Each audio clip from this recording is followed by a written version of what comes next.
This is my 2015 Muru Finke. It's a titanium framed fat bike that I use for bike packing and beach riding mostly. Muru Cycles is an Australian brand. They make a whole range of titanium frames, and this is also the titanium fork as well.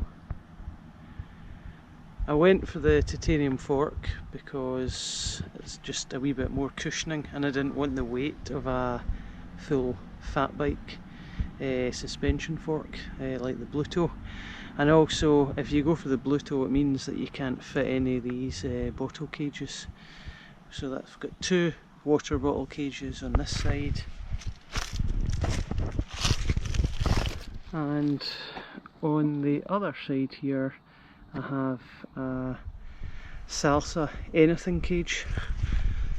So what I normally put on there is a wee dry bag with my sleeping bag in it, or sometimes my roll mat. At the back here, the chainstays are actually curved, so the rear wheel actually has an offset, as you can see, because the dropout sticks out more on this side and it actually sits in the way on this side, and as a result that has meant that the wheel has an unusual dish on it.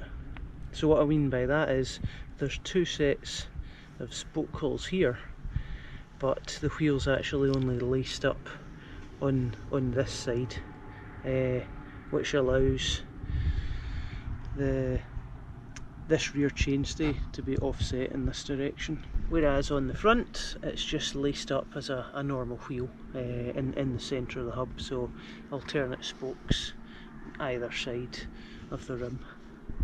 So the wheels are Surly Marge Light rims, so they have cutouts here to make the rim a wee bit lighter.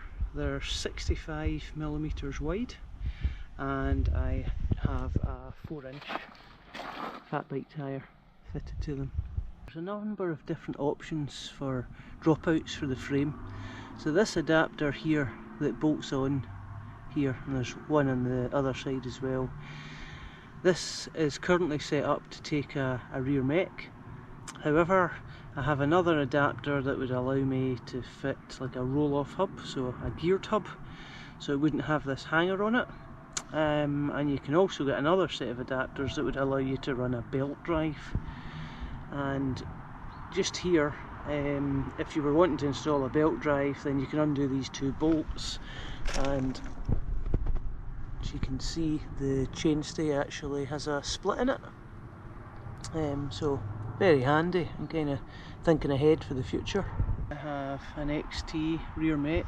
That's a 10-speed cassette on the rear, and at the front here I've gone for a two times setup, again with an XT mech. So one of the options with the Raceface turbine crankset is that you can actually upgrade to a longer axle. So this is for a 170mm rear end. Hope pedals, plenty of grip on them.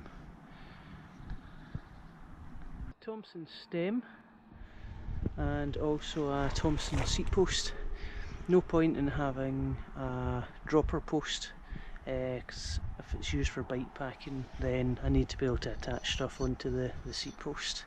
XT shifters, Hope X2 brakes, X2 Hope calipers, along with the floating rotor, and that's I think it's 183mm rotor, and just a standard quick release.